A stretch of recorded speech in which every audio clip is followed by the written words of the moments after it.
Yes, I am from Minnesota, don't forget it. The northern territories of the land of Thor. Yes. Listen, folks, this is a very exciting time. It's a very trying time. Did you ever think that the world would look like this when you were a teenager, now that you look at it now? Did you ever imagine that Israel would become a nation so strong and so mighty that would have the power to take out entire terror groups within several months where no one thought that was possible? Yes. Did you ever think that the Ayatollah Khomeini would be on the run for his life, sitting in a bunker with bloodshot eyes, exhausted, saying he's declaring the victory, while ironically Netanyahu and Trump are running around in the open square, taking microphones and open questions? Did you ever think about that? Did you ever think about the prophecy that Jesus said in Matthew chapter 24, that when you see the fig tree come back to life, then you know that the signs that he just prescribed, so that you can see in proximity where we're at, are very, very close. Now, October 7th of this year is a very strategic date for Behold Israel.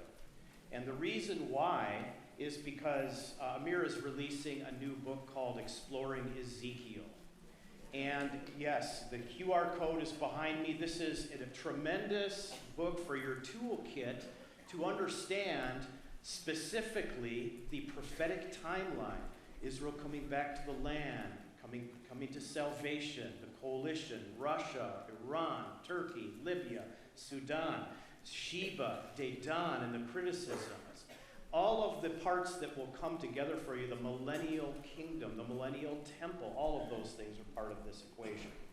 That's there for your perusal, and we'll come back to that at the Q&A. I just wanted to push that because we are trying to do as many pre-sales as possible on that. Why pre-sales? What's the point of pre-sales? Why can't I just wait for the day and buy it? If you want to help us, when you do a pre-sale, it clicks a little box in the eyes of vendors, and they're deciding which books they want to put on their shelves. The more books that are pre-sold is proportionate to the books that get on the shelves to reach the clientele at Target, Walmart, Barnes & Noble, and such. So when you pre-sale, if you're going to buy the book anyway, you might as well get some leverage and maximize the impact of outreach. Now, I'm standing here today, I believe, because of God's second chance. Many of you know me, many of you have seen and heard the story of last year. It was July 17th of 2024. I was cruising along on a oh-so-very quiet night with birds chirping. You know, there were little bunnies frolicking in the fields, and I was on my motorcycle. The sun was setting, and I was relaxed. I was enjoying the pleasures of life. Amen. Yeah. And all of a sudden, boom, Bambi comes right out of nowhere, and I hit Bambi, I go flying, I'm knocked unconscious, and the next thing I know, I'm in this room. Yeah, I've told the story, and what happened was I heard this communication. It wasn't an audible voice, it wasn't even in the English language. You do with this as you may. I'm going to build on this side of the story that I've never shared about, and it's related to today's topic, which is the days of Noah.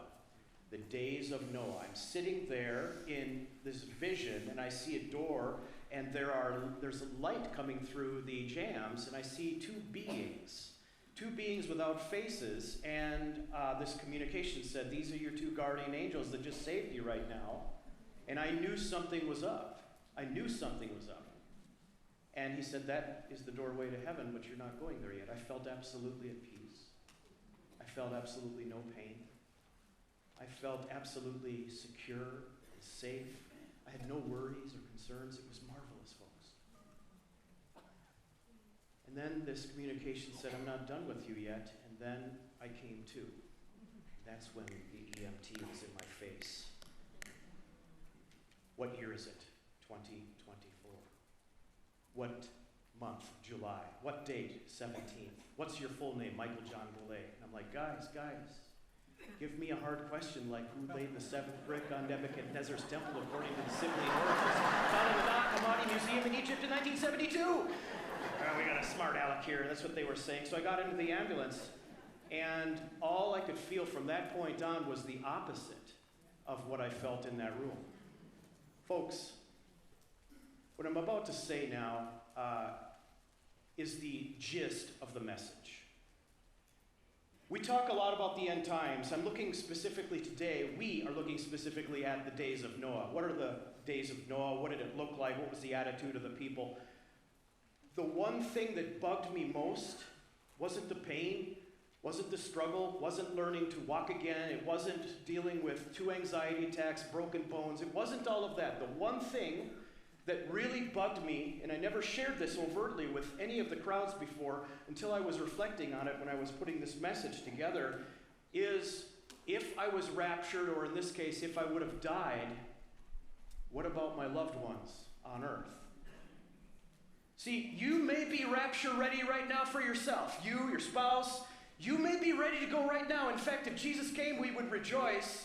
But some of us in this room would say, I hope that my son, my daughter, my nephew, my niece, or any other family member, any other friend that you've been praying for, you would secretly want, if you're honest, that person to be in the rapture with you, no?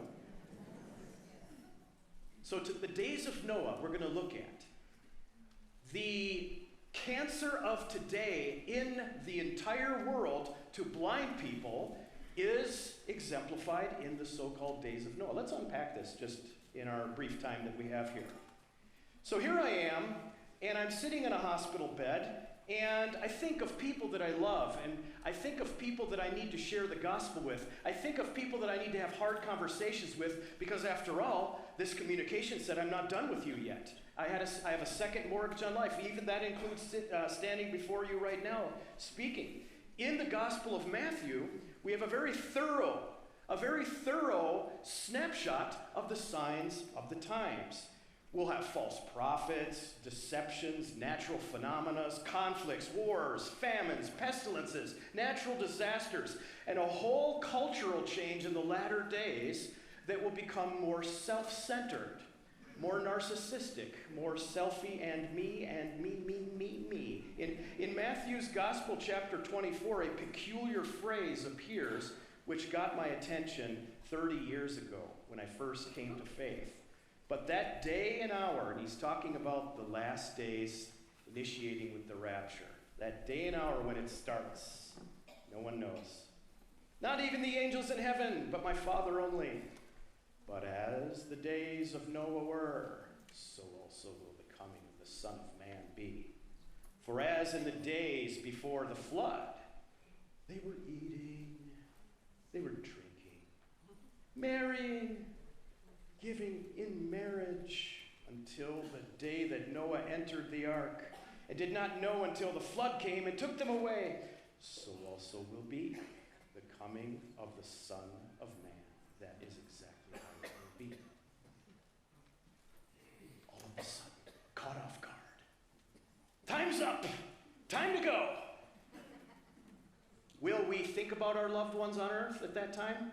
I wasn't in my vision.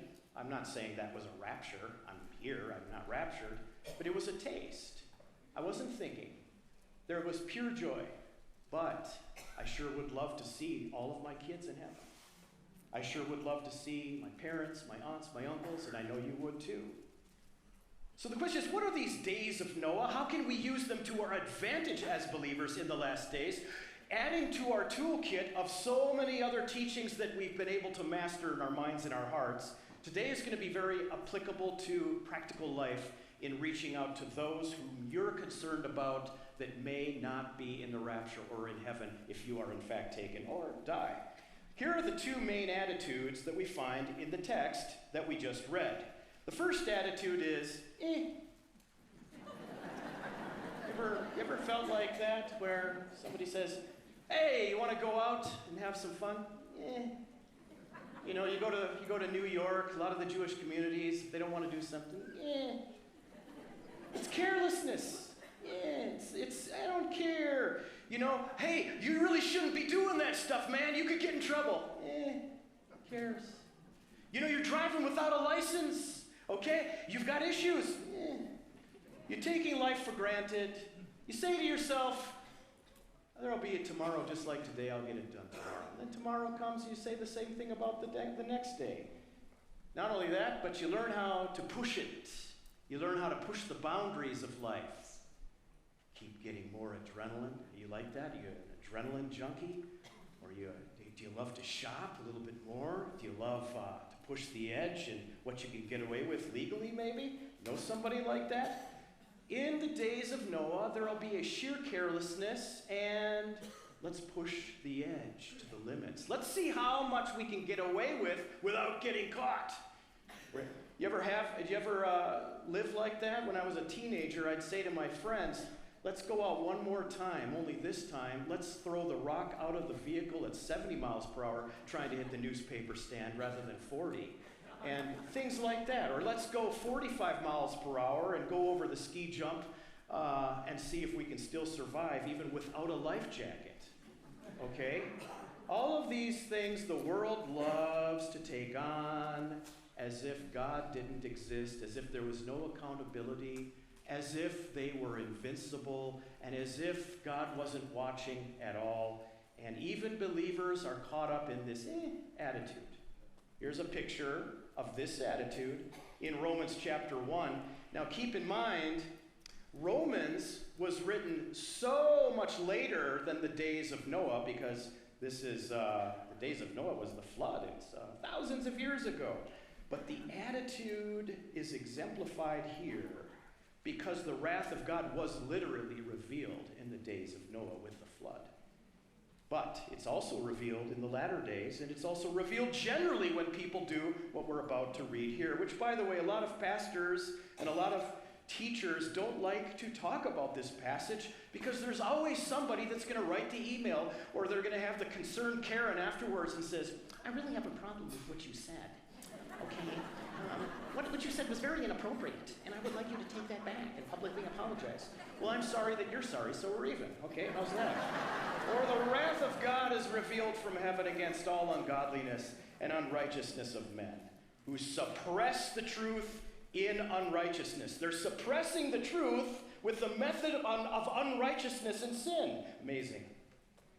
Because what may be known of God is manifest in them, for God has shown it to them. God has shown himself to every single soul on the earth.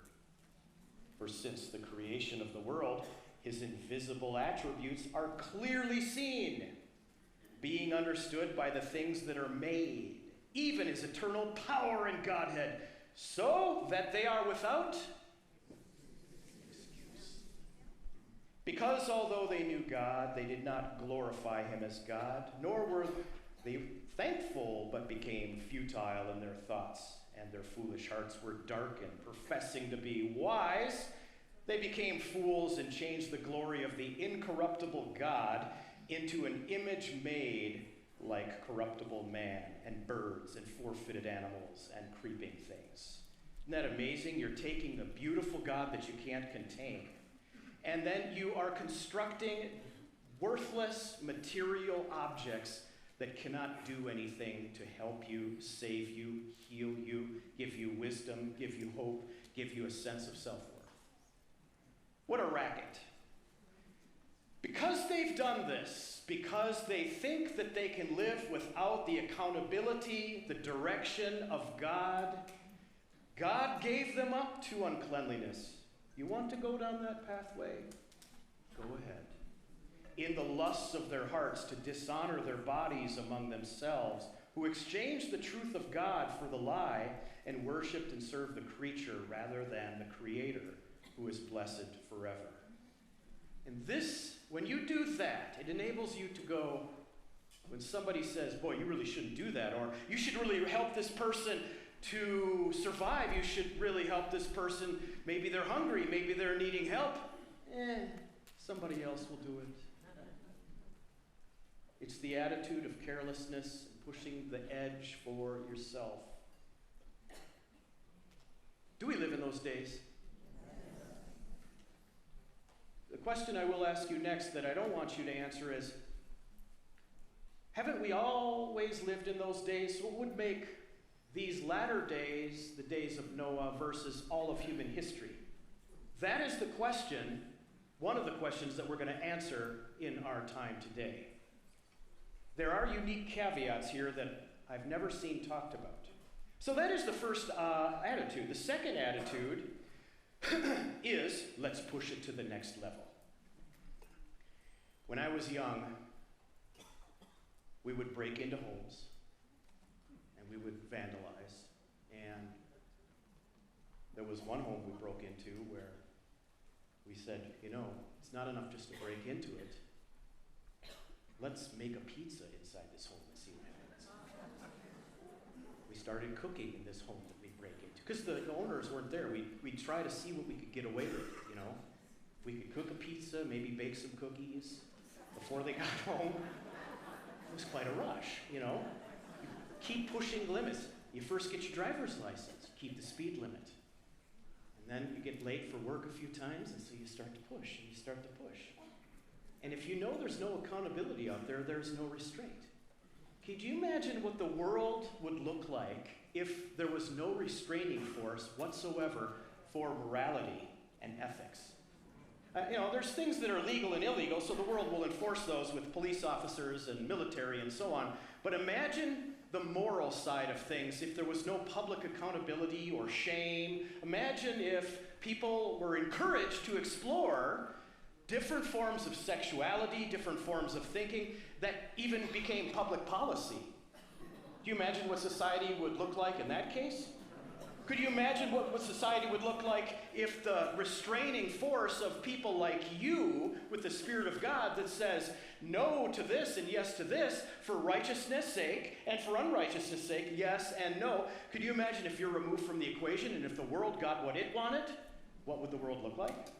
Imagine that. And this is the attitude of the people in the last days of Noah. They want more sin. They want more. They want to take it to the next level. Look what it says here in Romans 1, again, continuing our narrative here of this perfectly constructed passage, snapshotting the real true intent of the human heart. For this reason, God gave them up to vile passions. And there is a graduation of, can I say, sinful behavior that there's a certain line that humans can cross, that once they cross that line, the civilization becomes truly reprobate. And this is exactly what happened, and we're going to map this out in the days of Noah. This is written after the days of Noah. For even their women exchanged the natural use of what is against nature.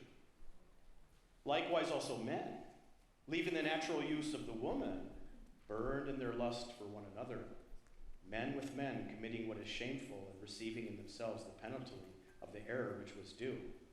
He's speaking past tense. In human history, he can account for this kind of behavior and how civilizations, including the flood, got so bad with activity like this, or Sodom and Gomorrah, and so many other civilizations where God had to put a kibosh on the whole thing and say, that's it, no more, because once you cross that line of sexual confusion and identity, you as human beings no longer have a moral or ethical compass. It's very, very confused. Are these unique complications related to the consequences of unbiblical sexuality, when it says error which was due? Many people say, is this why God allowed AIDS and HIV and all of that kind of stuff? I believe that's part of it. I have psychologist friends in the U.S. Air Force, which I still serve in, and we work with mental health as chaplains. I'm a chaplain. And the mental health and the chaplains take in counseling sessions from airmen, many of which struggle with sexual issues. They have extreme anxiety, some of them. Depression. They don't feel accepted, wanted, needed, or loved. Many of them have been sexually molested as kids. Many of them do have STDs, and they're very concerned. They don't want the military to find out about it, otherwise they're going to get kicked out and all of this. And things are changing with this new government, and they should. Because the premise of the world is no matter what you do, and if you keep pressing sin, keep going. It's who you are. Explore yourself. Find your self-actualization. Read this. Watch this. Go to this doctor. Listen only to the ones who tell you that you should follow your heart. And what ends up happening is, you know the story, the rest of the story, because you read the articles and you watch the videos of how we now have an epidemic of sexual confusion. And unless there was a restraining force with crime, we'd have an epidemic of crime. And if people got what they wanted, if they truly got what they wanted, this world would look even much different than the way it does now. The point is this. The days of Noah, they are going to push certain things far beyond what is normal, which will trigger God to do something that he has never done before, and that is to destroy all of mankind with a flood. In the latter days, we know from Jesus' mouth himself that the latter days will emulate the same principle as the days of Noah. And we need to be prepared for that, and we're going to give you some tools of how to minister more effectively in this period. And look, it says here in verse 28 in Romans, which we continue. And even as they did not like to retain God in their knowledge, God gave them over. He gave them over to a debased mind to do these things which are not fitting, being filled with all unrighteousness. And he mentions sexual immorality. Now, I'm going to read through this list, and I'm going to ask you, has anybody been found guilty of any of these things? Okay, so let's see how it goes. Let's run through the moral gauntlet, the American ninja moral warrior here, and let's see how far you can get. Anybody ever committed sexual immorality, wickedness, covetousness, maliciousness, envy, murder, strife, deceit, evil-mindedness? Have you ever whispered? Backbiters, haters of God, violent, proud, boasters, inventors of evil things. Man, we should go try this sometime. That'll be something. Disobedient to parents, undiscerning, untrustworthy, unloving, unforgiving, unmerciful, who knowing the righteous judgment of God, that those who practice such things are deserving of death, not only do the same, but approve of those who practice them. Isn't it amazing? You go to some of these places and you have conversations with people that have rogue lifestyles and they're living in sin, and you talk to them and you reason, and it's other people that are coming in from the side saying, I'm encouraging this. You know, like a lot of the gays and the lesbians and those in the military, they actually have an advocate pushing them along. And it's like, can we just meet one-on-one and can we avoid the advocate for now? Let's talk one-on-one. A lot of people are being conditioned by other people that don't necessarily struggle with the same sin that person struggles with. It's almost like a big conspiracy, and there's this puppeteer orchestrating all of this with strings, and everybody has a role. And we know that that's the case, and that's exactly the agenda of the last days. Satan wants to do a power grab. He wants to do a grab, knowing his time is short, and maximizing the evil. Did you know we can do the same thing as the church? We can maximize righteousness. We just have to know how. He says here, therefore you are inexcusable, O man, whoever you are to judge, for in whatever you judge another, you condemn yourself, for you who judge practice the same things. So we're all on a zero balance with God. Some sins have higher consequences than other sins, but we're all on a zero balance, unless there is a change, a superhero, somebody that comes in and cracks the code and recracks and gives us life. In one weekend, in AD 32, a man by the name of Yeshua Menitzrat comes into Jerusalem, and he is crucified, died, was buried, and on the third day he resurrected. He conquered death, sin, and demonic forces in a weekend. What did you do last week? See the power? I have this LCD TV. There's a little black splotch right in the middle of it. 3 pixels out of, I don't know how many millions of pixels. Lots. Every time I turn this TV on, it's the one black splotch that I see. You might as well have taken an AR-15 and shot it with a hole. For all I care, that's the one black spot that you see. And it bugs me. God is a God of perfection. One black spot is imperfect and intolerable. Therefore, somebody needs to come in and clean the whole thing. Regardless if there's lots of cracks or just a splotch.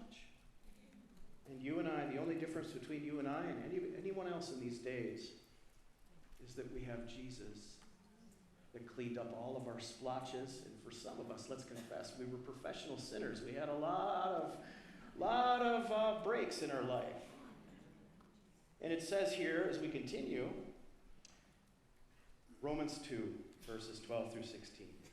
Then I would like to look at the unique caveats of Noah and then some challenges to the group as we commence through the day. Romans 2, 12 through 16. For as many as have sinned without the law, you ever asked yourself the question, what about that guy in the remote tribe of Papua New Guinea that's a hunter and a gatherer that's never heard the gospel? And let's say that the rapture comes. What about that guy? Certainly, God is unfair. He's never heard. He's never had the chance to hear. Or the remote person living in a cave in Afghanistan that's always been a nominal Muslim and has never had the chance to hear. That's what so many people are saying out there. Like, hey, if there's such a person like that, it doesn't seem fair that God would only bring those who believe in Jesus to heaven.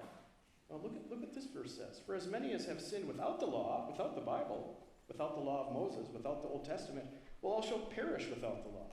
And as many as have sinned in the law will be judged by the law. For not the hearers of the law are just in the sight of God, but the doers of the law will be justified. Now wait a minute. He's saying people that hear what's right and wrong, and after they know what's right and wrong, and they do the opposite, that's a person that doesn't have hope. But if a person sees what's right and wrong and has a concern about it, and wants to do something about it, that's what he's saying here. For when the Gentiles, he's saying, the non-Jews that don't have the law, who do not have the law by nature do things in the law, these, although not having the law, are law to themselves. It's not lawlessness. It's the way God wired them to know what's right and wrong without the need of a written law. Who show the work of the law written in their hearts, their conscience. If that's not enough, everybody has a conscience, also bearing witness, and between themselves and their thoughts, accusing or excusing them in the day when God will judge the secrets of men by Jesus Christ according to my gospel. So all humans are without excuse. Because whether you're Jewish and you know what's right and wrong based upon the Bible that you have, or if you're in the Papua New Guinea tribes, you still have the image of God. You're still a human being, and you have a conscience. And by the way, I had a friend that was a missionary in Papua New Guinea, and I asked him, is this really true, this premise? He says, actually, there's a lot of believers in Papua New Guinea, and many of them grow discontent with their tribal evil because they can see the impact it's having on their life and their family's life, and they cry out to some unknown spirit and say, help me and show me what the way is. And that is exactly how this missionary's name was Vinny Springsteen, not Bruce Springsteen, but Vinny Springsteen. He went there and shared the gospel, and the entire tribe came to faith, and they started sharing, and now they all have cell phones. No, they didn't. Amazing. You'd expect that in the last days. You know, communication. No, nobody's. The excuses are drying up in the world, folks. That's my point. Now, let's come back and let's really launch a missile at every one of us in a good way. All right? I've had a lot of missiles launched at me lately, but not from good sources. All right? The main thought is this. There's a reason why Jesus mentions the days of Noah. We already discussed the main ones that we all know about. But there is some ominous stuff happening behind the curtain that I want you to know about, and I also want you to know that there are consequences for that, and that there's a dying world waiting for you to reach out to them today. Did you hear me? There are people involved in stuff related to the days of Noah, and they're waiting to hear from you today about the good news that's inside your heart. The days of Noah. So this is approximately 1,600 years after the creation of Adam and Eve, approximately. The earth was exploding in number, and it also exploded with evil, and because people didn't care and they didn't have accountability, and they were pushing the lines. Let's talk about the caveats of the days of Noah, and we're going to look at briefly here Genesis chapter 6. First, there was an overt pursuit of unnatural lusts, and this is what got them in trouble with God's judgment. Now remember, we just talked about this in Romans, that the phrase, even the women did this, and even the men did that.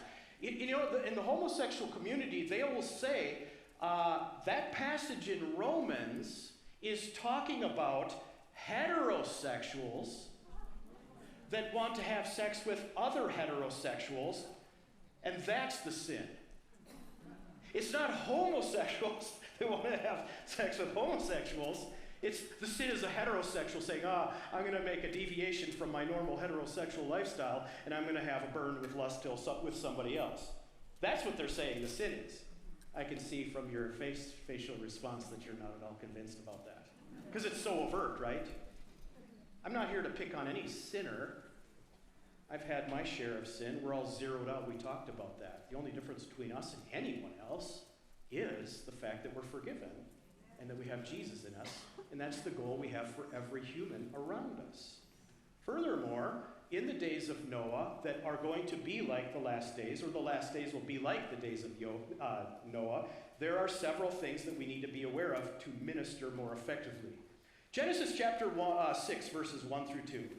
Now it came to pass, when men began to multiply on the face of the earth, and daughters were born to them, that the sons of God saw the daughters of men, that they were beautiful. And they took women, or it says in Hebrew, they took women or wives for themselves of all whom they chose. Very bizarre. You go to a commentary of the Bible and you choose this, it's going to blow up. All kinds of interpretations. This is the passage of the Nephilim. We're going to go through this today. See what's going on here? The sons of God. Who are the sons of God? Angels or demons, spirit beings, right? Can we agree? In Job, the sons of God were having access to God himself, including Satan. Sons of God. The sons of God had a particular interest in who here? The women. Human women. And not just any interest, sexual interest. Okay? And we don't know how this works. Some way, shape, or form, they are able to have some kind of sexual relations with these women. Think about that. So there's a line being crossed because this is going to be the point of no return where God says, that's it. But we'll get to that. This is something very few people talk about. So there is, can you agree, point number one, there is a pursuit of unnatural lusts that goes into the supernatural realm. Demon sex. Look, I'm not going to hold back any punches. I've been given a second chance, and you need to know the dynamics that are at play here and what you can expect. Because what we're seeing today, if you want to really know what's going on, which we will touch on, this stuff is happening today. Right. Yep. Now, number two, not only in the latter days, like in the days of Noah, we'll have the pursuit of unnatural lusts, we'll have the provocation of God's patience on a level we've never seen. Watch this. And the Lord said, my spirit shall not strive with man forever, for he is indeed flesh, yet his days shall be 120 years. You got to limit these people because, man, what they're capable of doing and pushing the lines, it's too much. There were giants on the earth in those days. Anybody know what the Hebrew word for giants is in this specific passage? Nephilim. And also afterward, when the sons of God came into the daughters of men, in other words, they had sex with the daughters of men and bore children to them. It's, you've got to have intercourse to have children. So those were mighty men who were of old, men of renown. So you see what's going on here. Nephilim. What is this word in Hebrew? Funny you should ask. It comes from the infinitive lipol, which means to fall or to trip and fall down. If there was a banana here and I slipped, I would fall. I would, Mike nafal. Mike fell. Or ani nofel, I fall. Nephilim are fallen ones.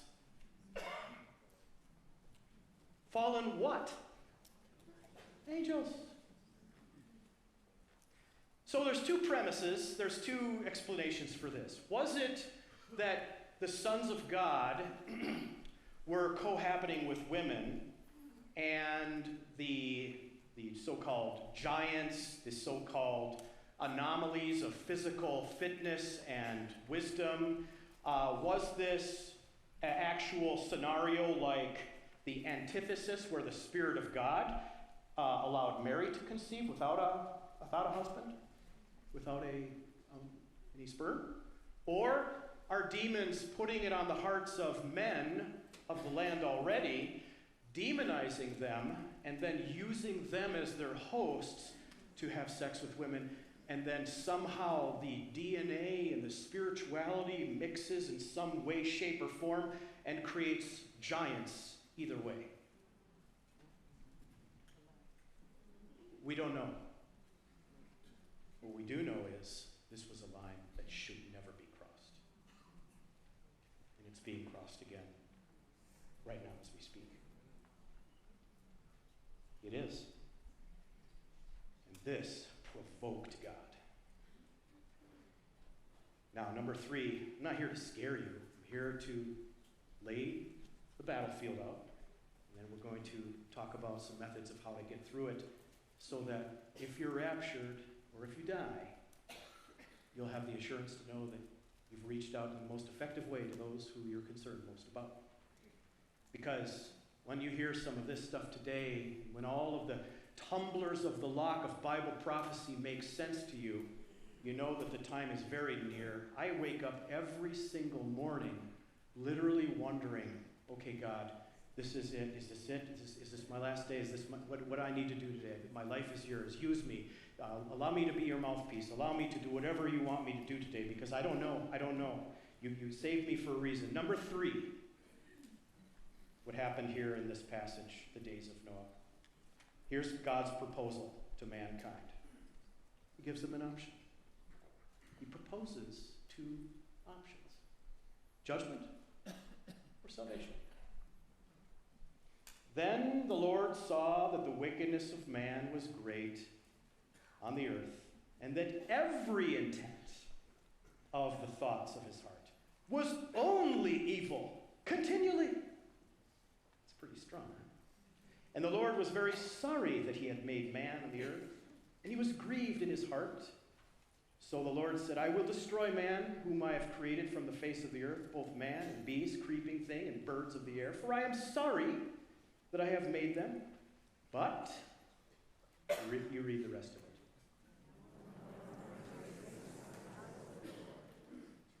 What's your first name? My name is Mike. Take Noah's name out just for fun and put your name in there. Now read it. But Mike found grace in the eyes of the Lord. Oh, how did you find grace? Jesus. How many of you can honestly say, without any doubt, that Jesus rules and reigns in your heart today, this morning? Okay? Most of us. that means that we're not done here yet. That means that there's some things that we need to be aware of and some challenges that we need to take on. Noah found grace in the eyes of the Lord. Back then they didn't have Jesus, but what did they have? Come on, most esteemed biblical students of the world. Faith in God and the willingness to obey. Faith and obedience. Trust and obey, for there's no other way. You know the song. All right. Okay, so let's get back into this, and we'll go to the challenge in just a few minutes. Okay. In this world, there will be multiple messages, false teachings, confusion, people that want you to do this or do that, and it's going to be very, very fierce. Few examples of this include the environment. There's no sin in the mind of the world, so they have to invent a common issue to solve, and so we have climate change, which is really just fluctuating weather patterns, and it boils down to what you want to believe. Why was it hotter 20 years ago in this city than it was now? I don't know, because of weather? I don't know. Another example is sexuality. The world would say that sexuality is malleable. The Bible says that it's fixed. There is, I'm not a veteran yet because I'm still in, but on Veterans Day we celebrate the courage and the commitment of service members and the families that have had to give up their privileges so that their loved ones can go and deploy. We have a Memorial Day, which is one day as well, where people literally die for the cause of freedom, and we salute them, and we fly the American flag, and we have barbecues, and we have President's Day, where we celebrate President of the United States, and it's one day, and then we have 1 month celebrating.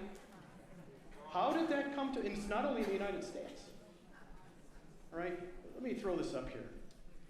Isn't it ironic, in the last, look at this chart, from since 2020 until, look what it says here, 2025, and then beyond that is the projections. If everything goes normal as it has been today, people are changing their bodily functions to become the opposite sex in some way, shape, or form, whether through breast augmentation or extreme surgery or psychological or hormones.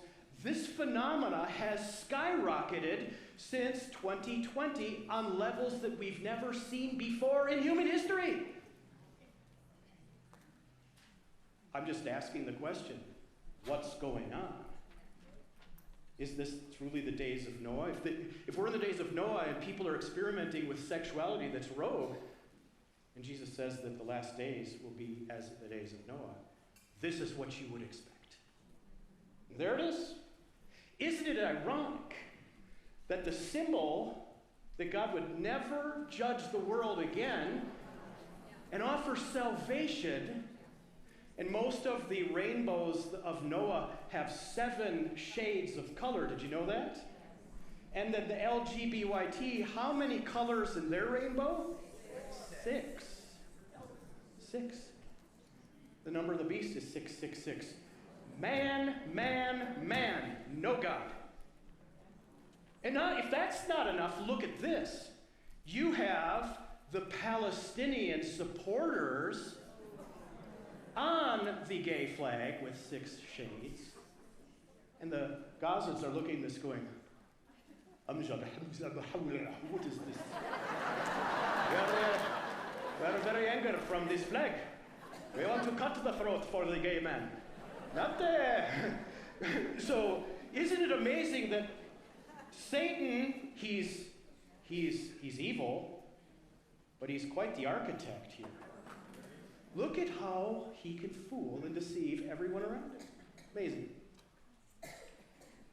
There's an increase, and we've introduced in the last 5 to 7 years, now brace yourself, AI demon porn. Don't worry, I'm not going to show anything. Where Nephilim, demons, and there's a market for this, have sex in an animated AI manner. It's gaining huge ground, folks. The way we look at government is changing. We have a respite, like I call this the days of Josiah, where God withholds his judgment because righteous people are in office for a time. How long will it last? I don't know. But I do know that we're in the days of Noah, and we do know that there's stuff that happens in the days of Noah that are going to happen in the last days, even worse than in the days of Noah, before the second coming of Jesus. 2 Peter chapter 2, verse 4 through 8. For if God did not spare the angels who sinned, but cast them down to hell, the Greek word there is tartarus, and delivered them into chains of darkness to be reserved for judgment, and did not spare the ancient world, but saved Noah, one of 8 people, a preacher of righteousness, bringing in the flood on the world of the ungodly, and turning the cities of Sodom and Gomorrah into ashes, condemning them to destruction, making them an example to those who afterward would live ungodly, and delivered righteous Lot, who was oppressed by the filthy conduct of the wicked. For that righteous man, dwelling among them, tormented his righteous soul from day to day by seeing and hearing their lawless deeds. God uses small numbers in an overwhelmingly evil situation to rescue and save. And that person is you today. It is. By the way, Tartarus, in the Greek here, it uses the word Tartarus. Now, if you go back to the 8th century BC, in the Greek mythology, they have this place in Hades called Tartarus. Tartarus was so far into the depth of Hades, Plato and others said that heaven, or paradise, is so far beyond the earth. So Tartarus is the lowest point. You ever ask yourself, does hell have a special place where it really burns hot for the really reprobate people? Well, that's what the ancient Greeks thought in the 8th century BC. Only those, they called them titans, some way, shape, or form they also had in their mythologies, demonic sex and sex with the gods, and some of these titans would presume to be as great as God, and they would be condemned to Tartarus based on their mythologies. Now, it's all mythologies, but here in the Bible, Peter readily confesses that in the days of Noah, those spirit beings that were messing around went to the lowest place in Hades, awaiting the final judgment of the lake of fire. Are you seeing the picture? 2 Peter chapter 2, verses 8 through 9, it says this.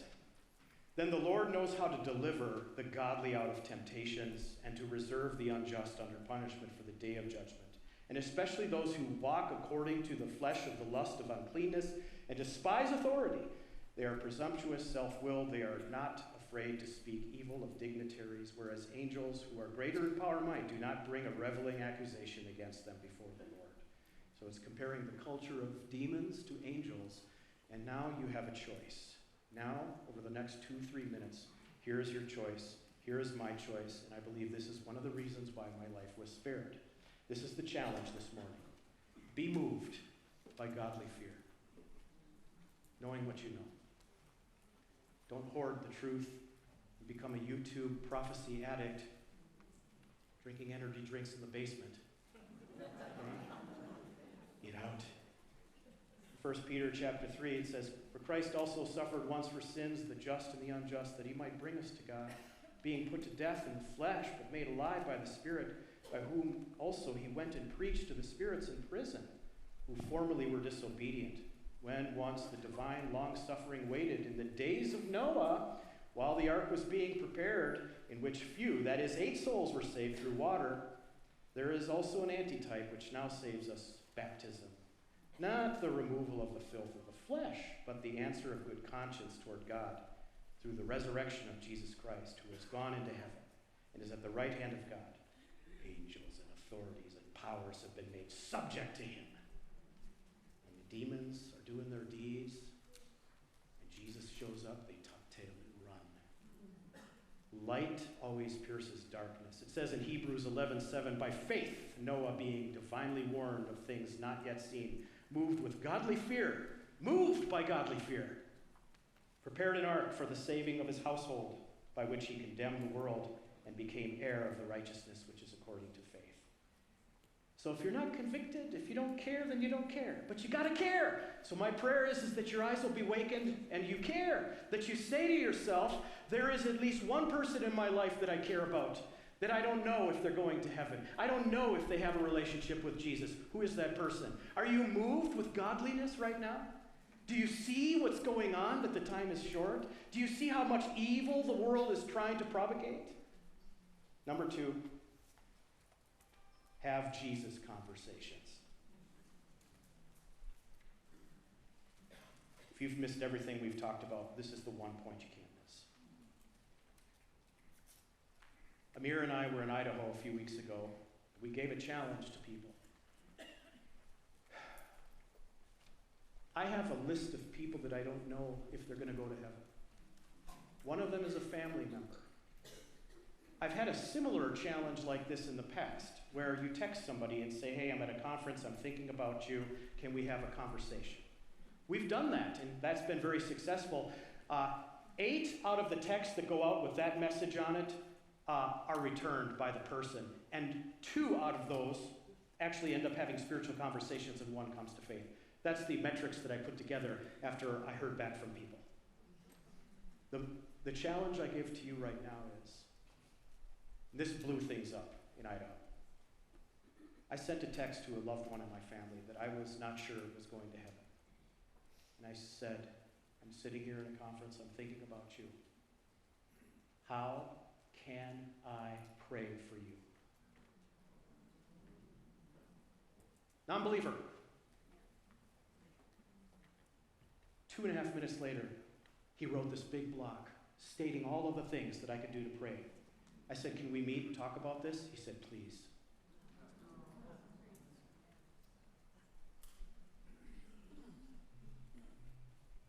This guy went to church with me last Sunday, and he went to take communion. You can do that right now today. And if they don't become a person of faith, at least they know that you love them enough to ask for prayer. Amen. But do it.